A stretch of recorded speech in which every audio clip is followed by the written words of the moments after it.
Dengan raut wajah sedih, RA, remaja ini melaporkan ayahnya ke Polda Sumatera Selatan karena penyiraman air keras yang dilakukan ayahnya pada ibunya.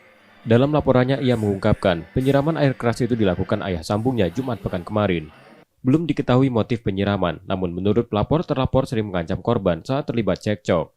Sebelum penyiraman keduanya sempat ribut mulut dan akhirnya terlapor menyiramkan air keras. Akibatnya korban saat ini dirawat di rumah sakit karena menderita luka bakar serius di beberapa bagian tubuhnya.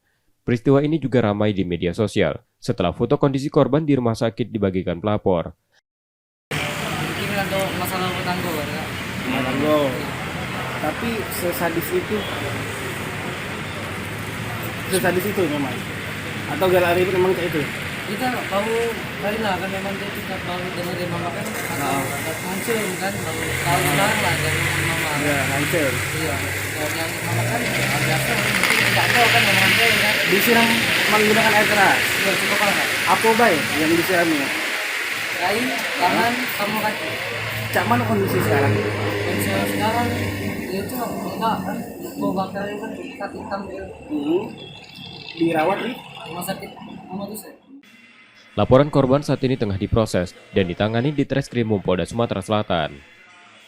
Reski Oktora, Muklis Diferensial, Kompas TV, Palembang, Sumatera Selatan.